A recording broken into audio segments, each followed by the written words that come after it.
ये कौन सा है अपना 23।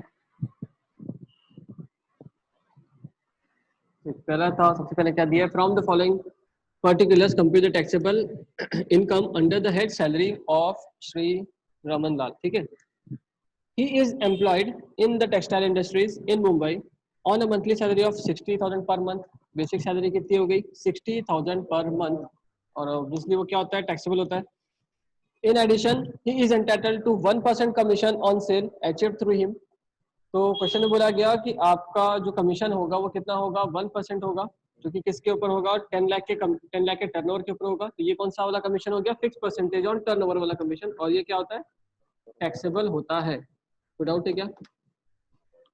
आगे, he received the following allowances and amenities from the employer during the previous year।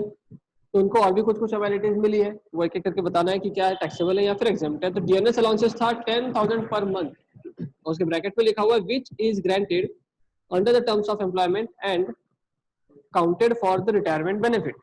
तो क्योंकि हमारा डीएनएस अलाउंसेस रिटायरमेंट बेनिफिट के लिए यूज किया गया है, तो हम लोग इस ऐसे डीएनएस अलाउंसेस को क्या बोलेंगे, डीएनएस पे बोलेंगे। Next is bonus. अच्छा, डीएनएस पे हो या डीएनएस अलाउंसेस हो, टैक्सेबल होते हैं, फुल्ली टैक्सेबल होते हैं जब हम लोग टोटल सैलरी निकालेंगे तब। Bonus fully taxable, house rent allowances taxable but after giving exemption. ठीक, पहले हम लोग को एग्जम्पशन देना है कि house rent. Amount sir, bonus है बोनस 32,000, बोनस 32,000। ठीक है, बोनस है हमारा 32,000, एचआरए मिल रहा है हमें 10,000 पर मंथ, होगा तो टैक्सेबल, लेकिन पहले हम लोग कैलकुलेट करेंगे कितना एग्जेम्प्ट है, but remaining will be taxable. Entertainment allowances basically taxable है। ठीक, उसके बाद the employer paid ₹1,000 income tax. अच्छा, एंटरटेनमेंट अलाउंसेस है 1,000 per month. The employer paid ₹1,000 income tax on perquisites. Perquisites मतलब क्या होती है, फैसिलिटीज। कौन सी फैसिलिटीज है, कंपनी ने मान लो एक हाउस प्रॉपर्टी दिया, उसके ऊपर जो इनकम हो रहा है उसके ऊपर इनकम टैक्स पे कर रहे हैं, तो वो इनकम किसका था, कंपनी का था। टैक्स भी कौन पे करेगा, कंपनी पे करेगी। तो वो हमारे लिए कोई मतलब का है क्या, नहीं। तो एम्प्लॉयर की प्रॉपर्टी तो टैक्स भी कौन पे करेगा, एम्प्लॉयर पे करेंगे, तो वो हमारा कोई बेनिफिट है क्या, नहीं। तो ऐसी चीजें हमारे लिए क्या होंगी, एग्जेम्प्ट होंगी। तो एम्प्लॉयर पेड कर रहे हैं इनकम टैक्स ऑन ₹1,000 ऑन परक्विसाइट्स, तो इसको क्या करेंगे, इग्नोर करेंगे। ठीक है, मतलब हमारे लिए वो टैक्सेबल नहीं है, बेनिफिट नहीं है। The employer provided a travel concession of ₹3,500 for his travel to Shimla during the leave. Assume that the leave travel concession fulfills the condition prescribed by the central government। तो जो condition दी गई थी हमने उसे fulfil कर लिया। अब ऐसा है तो हम लोग के लिए क्या हो जाएगा, एग्जम्पशन मिलेगा। आप लोगों ने एक चीज और देखी थी कि ब्लॉक ऑफ 4 इयर्स में से 2 साल हमें अलाउड होते हैं travel concession, block of 4 years में से 2 ब्लॉक क्या होते हैं, हम लोग को एग्जम्पशन मिल सकते हैं। तो ये वो मान लेंगे और एग्जम्पशन ले लेंगे क्योंकि हमने कंडीशन फुलफिल की है। तो पॉइंट नंबर 6 क्या होगा, एग्जाम्प्ट हो जाएगा। He had been provided with the amenities of gas, electricity, water, the expenses of which amounting to ₹50,000 were paid by the employer। क्योंकि एम्प्लॉयर पे करता है, हमारे लिए बेनिफिट तो है। अब नाम देखो, gas facility, electricity facility, water facility, ये हमारे लिए टैक्सेबल होते हैं कि नहीं होते हैं, होते हैं। हम लोग इधर जब परक्विसाइट पढ़े थे तो सारे के सारे क्या होते हैं, फुल्ली टैक्सेबल होते हैं। आगे, he and his employer each contribute 14.5% of his salary to the recognized provident fund। हम लोग अपने सैलरी का और हमारे एम्प्लॉयर भी हमारे सैलरी का 14.5% कंट्रीब्यूट करते हैं फॉर आरपीएफ। मतलब क्या, आरपीएफ के कैलकुलेशन में एग्जाम्पशन कितना मिलता है, 12.5% ऑफ सैलरी। हमारे एम्प्लॉयर ने कंट्रीब्यूट किया है 14.5% ऑफ सैलरी, तो 2.5 क्या होने वाला है, टैक्सेबल होने वाला है। ठीक है, the interest credited to his fund for the previous year at rupees कितना 9.5%, rate of interest amounted to ₹9,800। कोई मतलब है क्या इससे, नहीं, क्योंकि हम लोग को इंटरेस्ट कितना मिल रहा है 9.5%, एग्जाम कितना होता है 9.5%। तो हमें क्या करना है, कुछ भी नहीं करने का। क्लियर है क्या, तो बता ले इसको, बहुत देर से होमवर्क आ रहा है। ठीक है, आगे और कुछ नहीं बोला ना, एक और पॉइंट है ना, अच्छा है क्या, sorry he spent ₹14,000 per month at the rent of the house occupied by him in Mumbai. HRA मिल रहा था ना हमें? हाँ, एचआरए मिल रहा था तो उसके लिए पॉइंट दिया हुआ है लास्ट में कि हम लोग जो रेंट पे कर रहे हैं कितना पे कर रहे हैं, 14,000 पर मंथ पे कर रहे हैं। क्लियर है? हम लोगों का रेंट दिया हुआ है 14,000 रेंट पे कर रहे हैं। क्लियर है? चलो ठीक है।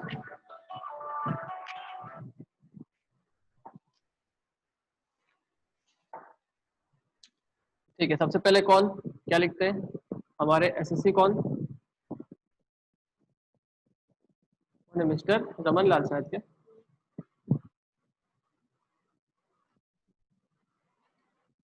फिर क्या लिखते हैं असेसमेंट ईयर और फिर क्या लिखेंगे प्रीवियस ईयर।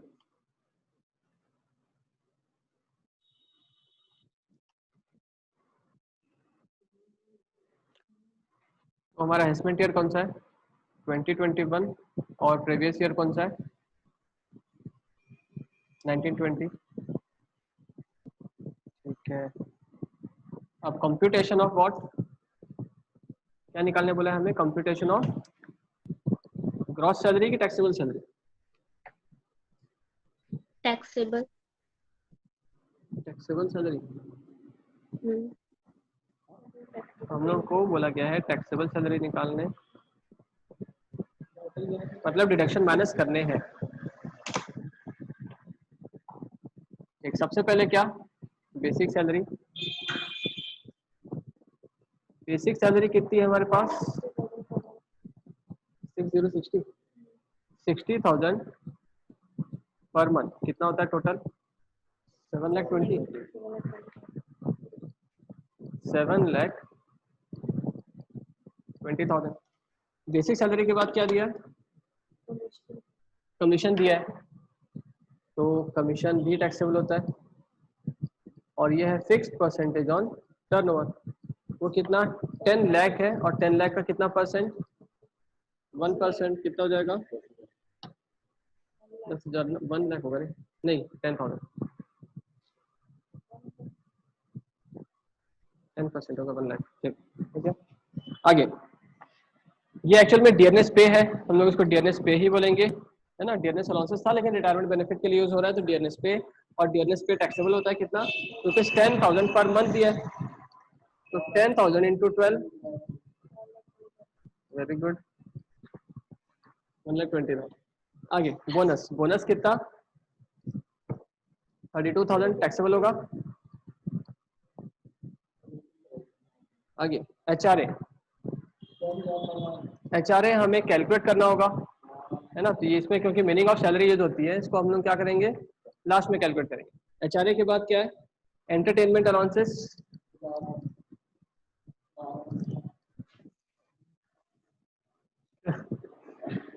क्या बात है 1,000 पर मंथ मिलता है तो टोटल कितना हो गया 12,000।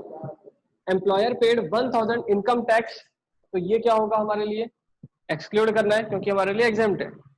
ठीक है आगे, the employer provided a travelling concession of rupees कितना, देखो उसको लिख लेते हैं ट्रैवलिंग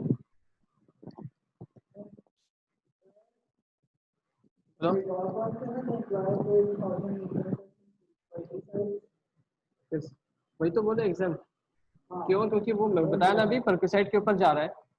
परक्यूसाइड मतलब फैसिलिटी है, फैसिलिटी मतलब मान लो सपोज एक कार की ही फैसिलिटी ले लो, कार किसकी थी एम्प्लॉयर की थी, तो उस पर टैक्स कौन पे करेगा एम्प्लॉयर ही पे करेगा ना, हमारा भी बेनिफिट है क्या, हम लोग तो उनका कंसेशन हमारे लिए जितना बेनिफिट था हम लोग उस पर तो इनकम बांध के हमारे सैलरी में ऐड कर ही रहे ना, उस पर टैक्स थोड़ी हम लोग पे करेंगे।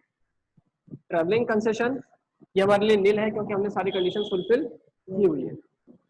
आगे he had provided with the amenities of the gas facility, ये क्या हो जाएगा टैक्सेबल हो जाएगा। एडिशनल अमेनिटीज तो इसमें लिख लेंगे अपन क्या गैस वगैरह वगैरह सबके लिए कितना था हमारे हमें पे हो रहा है 50,000 हमारा एम्प्लॉयर पे किया, एम्प्लॉयर पे कर रहा है हमारे behalf में, हमारे लिए टैक्सेबल होगा। Next is he and his employer each contribute 14.5% of salary to an RPF, to RPF, RPF में कंट्रीब्यूट किया जा रहा है तो टैक्सेबल तो होता है। RPF, RPF में भी देखा जाए तो सैलरी आती है तो हम लोग क्या लिखते हैं यहाँ पर पहले, कंट्रीब्यूशन, एम्प्लॉयर्स कंट्रीब्यूशन कितना है,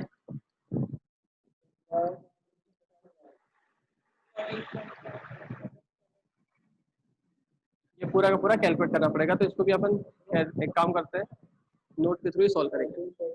और लास्ट में इंटरेस्ट ऑन आरपीएफ है, उसे क्या करना है, इंटरेस्ट ऑन आरपीएफ वो नील हो गया, क्योंकि 9.5% ही मिलता है तो वो हमारे लिए एग्जम्प्ट होता है। इन सबको जब टोटल करेंगे तो हमारा क्या निकलेगा, ग्रॉस सैलरी। फिर उसमें से हम लोग को डिडक्शन देना है, 10 सेक्शन, और बाकी तो है ही नहीं कुछ।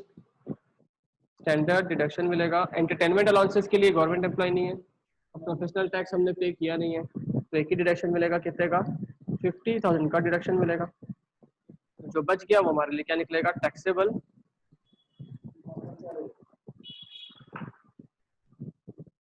ठीक है, हाँ सभी कर रहा हूँ ना, अभी टोटल किया क्या। तो अभी हमारे नोट है, पहला क्या था, HRA, HRA, ठीक है। तो इनका कैलकुलेशन कैसे होता है, सबसे पहले HRA रिसिव्ड, HRA रिसिव कितना हुआ हमें, ₹10,000 पर मंथ, तो कितना हो जाएगा ये, 1,20,000। इसमें से माइनस करेंगे लोअर ऑफ द फॉलोइंग,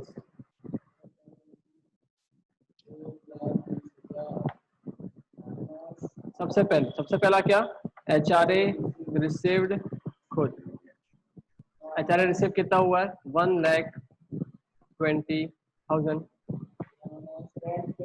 फिर क्या होता है, माइनस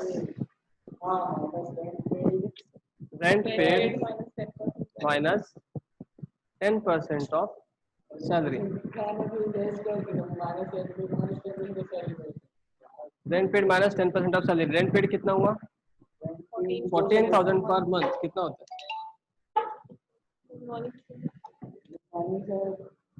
1,68,000 माइनस 10% ऑफ सैलरी। और सैलरी कितनी हमें पता है क्या, नहीं, तो वो कैलकुलेट करना होगा मीनिंग ऑफ सैलरी। और लास्ट पॉइंट क्या है, कहाँ रहता है ये इंसान, रेंट पेड 14,000 पर मंथ है, इंटू 12 करेंगे तो 1,68,000 हो जाएगा।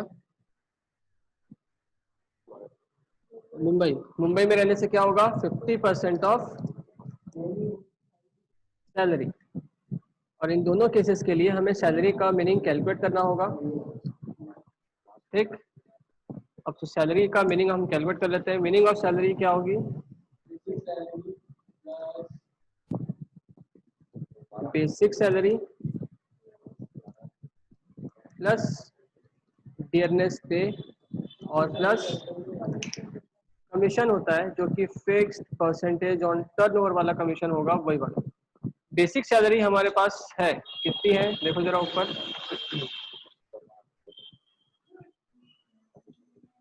7,20,000 है, डियरनेस पे 1,20,000 है, और कमीशन 10,000, ठीक है।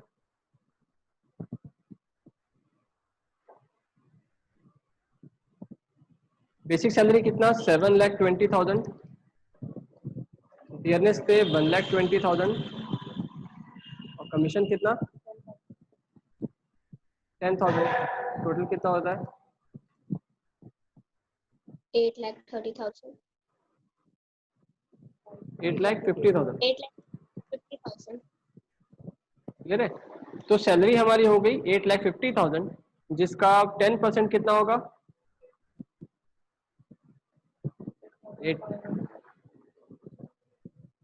85,000। बताओ कितना होगा, 1,68,000 माइनस 85,000 कितना होता है, 83,000 बैलेंस आएगा, ये आएगा 83,000। और लास्ट पॉइंट है 8,50,000 का 50% मतलब होता है 4,25,000। इन तीनों में सबसे छोटा कौन, 83,000। 83,000। बच गया वो taxable 1,20,000 minus 83,000 that is 37,000।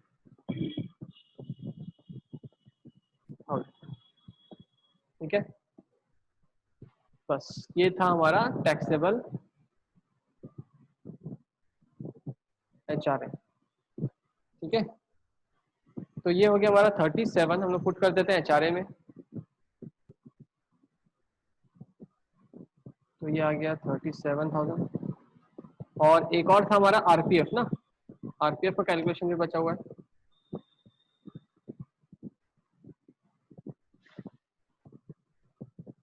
Note 2 हो गया हमारे लिए calculation of RPF, recognise provident fund. Recognise provident fund में एम्प्लॉयर्स कंट्रीब्यूशन कितना,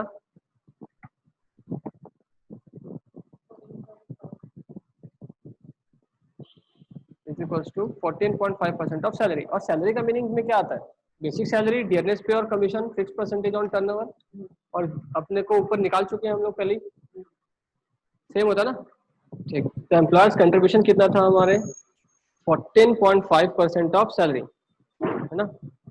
14.5% और सैलरी का मतलब कितना 8,50,000, तो कितना आता है 8,50,000 का 14.5% मतलब कितना होगा 1,23,250 माइनस एग्जेम्प्ट करेंगे वो कितना 12.5% ऑफ, सॉरी 12% ऑफ 8,50,000।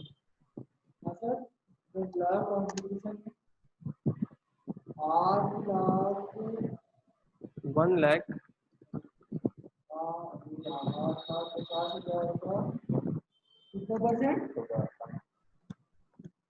1,23,250।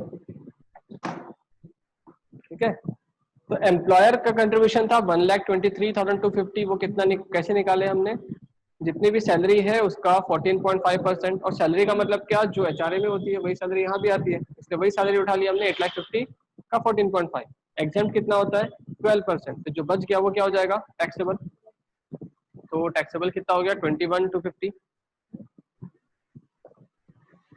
ठीक है, तो आरपीएफ कितना टैक्सेबल होगा 21,250, जिसमें से इंटरेस्ट आगे था 9.5% तक था, इसलिए उसको कुछ नहीं करेंगे। अब टोटल करते हैं, बताओ कितना कितना आ रहा है 7,20,000 plus 10,000 plus 1,20,000 plus 32,000 plus 37,000 plus 12,000 plus 50,000 plus 21,250 1,02,250, sorry 10,02,250। Sir 10,50,000 250 sorry 10,250,000 952 9,50,000 9,50,250 कहानी के 52 लिखे ये